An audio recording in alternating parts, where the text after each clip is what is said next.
Hello guys, Mounaragam പുത്തൻ promo വിശേഷങ്ങളിലേക്ക് എല്ലാ കുട്ടിക്കാർക്കും സ്വാഗതം. അങ്ങനെ നമ്മുടെ മൗനരാഗം പ്രേക്ഷകർക്ക് ഈ ഓണനാളിൽ ഒരു സന്തോഷ നിമിഷങ്ങൾ തന്നെയാണ് കൂട്ടുകാരെ കാണുവാൻ സാധിക്കുന്നത്. വേറൊന്നുമല്ല, തൻ്റെ പെൺമക്കൾക്കൊപ്പം ഓണം ആഘോഷിക്കുന്ന അവർക്ക് ഒരു ഉരുള ചോറ് വായിൽ വെച്ച് കൊടുത്ത് ഓണം ആഘോഷിക്കുന്ന നമ്മുടെ സ്വന്തം പ്രകാശനെയാണ് കാണുവാൻ സാധിക്കുന്നത്. അപ്പം നമ്മുടെ കല്യാണിയുടെ വീട്ടിൽ എല്ലാവരും കൂടി ഒത്തുകൂടി ഇങ്ങനെ ഓണം ആഘോഷിക്കുന്നതിനിടയ്ക്ക് നമ്മുടെ പ്രകാശൻ ഇങ്ങനെ മുഷിഞ്ഞ് നാറിയ ഡ്രസ്സൊക്കെ ഇട്ട് വരുന്നുണ്ട്. അപ്പം നമ്മുടെ കിരൺ പറയുന്നുണ്ട്, ഞങ്ങളിവിടെ മുഷിഞ്ഞു നാറിയ വസ്ത്രം ഇട്ടാണെങ്കിലും ഞങ്ങൾ സ്വീകരിക്കും, പക്ഷേ പുറമെ അഴുക്കാണെങ്കിലും ഉള്ളു ശുദ്ധമായിരിക്കണം, അതിവിടെ ഉറപ്പ് വേണം എന്ന് പറയുന്നുണ്ട്. പിന്നെ പ്രകാശന് നമ്മുടെ കല്യാണിയും മക്കളും നമ്മുടെ കിരണും കൂടെ ഒരു പുതിയ ജുബ്ബയും ഒരു ഡ്രസ്സൊക്കെ മേടിച്ച് കൊടുക്കുന്നുണ്ട്. എന്നിട്ട് പ്രകാശൻ ആ ഡ്രസ്സൊക്കെ ഇട്ട് വന്നിട്ട് നമ്മുടെ ഭാര്യമാരോട് ചോദിക്കുന്നുണ്ട്, എൻ്റെ പെൺമക്കൾക്ക് ഞാനൊരു ഓരോ ഉരുള ചോറ് കൊടുത്തോട്ടെ എന്ന് ചോദിച്ചിട്ട് നമ്മുടെ കല്യാണിയുടെ വായിൽ ഇങ്ങനെ ഒരു ഉരുള ചോറ് ഇങ്ങനെ വെച്ച് കൊടുക്കുന്ന ഒരു നിമിഷങ്ങളാട്ടോ ഏറ്റവും ഒടുവിൽ കാണുവാൻ സാധിക്കുന്നത്. പിന്നെ നമ്മുടെ പ്രകാശൻ ഈ മൂന്ന് പെൺമക്കൾക്കൊപ്പം ഇങ്ങനെ നിന്ന് ഫോട്ടോ ഒക്കെ എടുക്കുന്നുണ്ട്. അങ്ങനത്തെ നമ്മളെയൊക്കെ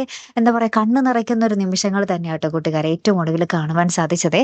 കാത്തിരുന്ന് തന്നെ കാണാട്ടോ. അടുത്തൊരു വീഡിയോയുമായി വരുന്നത് വരയ്ക്കും ഗുഡ് ബൈ.